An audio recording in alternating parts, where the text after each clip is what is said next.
Hello everyone, Radhe Radhe, good morning. तो यहाँ मैं बनाने जा रही हूँ मलाई से मक्खन।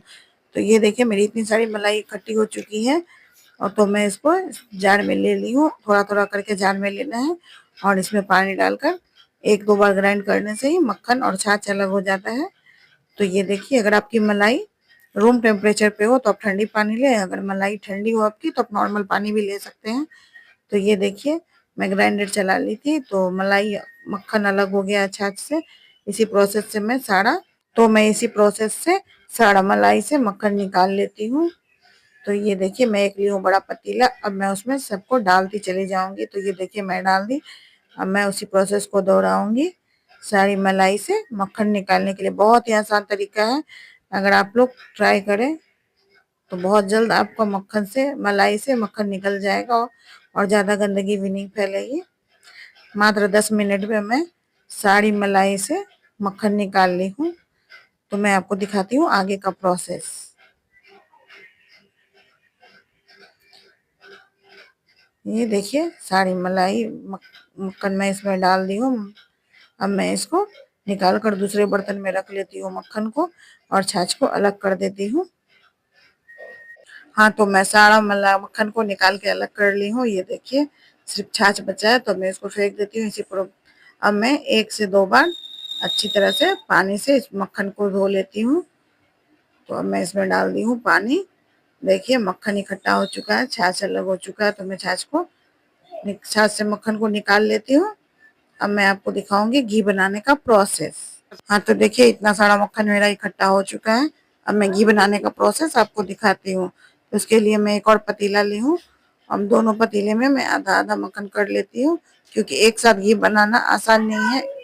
घी जब उफरने लगता है तो गिर जाता है बाहर, अगर ज्यादा मक्खन हो तो एक बर्तन में। तो उसके लिए मैं 2 बर्तन में कर ली हूँ, बड़े बर्तन में ज्यादा और छोटे बर्तन में थोड़ा कम है। अब मैं गैस ऑन कर दी हूँ। ये देखिए मेल्ट होने लगा है। तो इसको लगातार चलाते हुए आप घी बना लें। घी बनाने में थोड़ी सावधानी बरतनी पड़ती है, क्योंकि इसमें जब ये होने लगता है, घी बनकर तैयार होने लगता है, तो इसमें उफान आने लगता है और ये उफन कर बर्तन से बाहर आ जाता है। तो इस तरह से लगातार चलाते हुए मैं दोनों बर्तन का घी बनाकर तैयार कर लेती हूँ। तो ये देखिए ये घी बनने के फॉर्म में आ चुका है।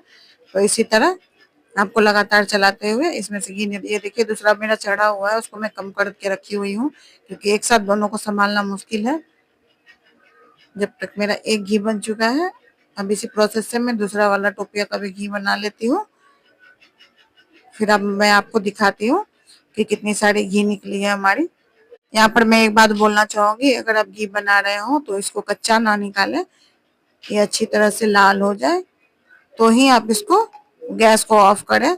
इससे ये होता है कि घी आपकी काफी समय तक खराब भी नहीं होगी और इसमें बहुत अच्छी इसमें से खुशबू आएगी हमेशा। तो ये देखिए मेरा घी दूसरा वाला भी घी बन चुका है।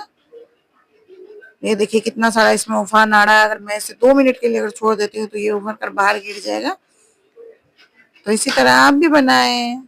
तो मैं आपको दिखाती हूँ कि कितनी सारी घी इकट्ठी हुई है हमारी बनके। तो ये देखिए मेरी इतनी सारी घी बनकर तैयार हो गई है, लगभग 1 केजी घी होंगी। तो अब मैं इसको दूसरे बर्तन से भी एक ही में ही डाल के इकट्ठा कर ली हूँ। अब मैं इसको छान कर कांच के जार में रख दूंगी जब ये ठंडी हो जाएगी।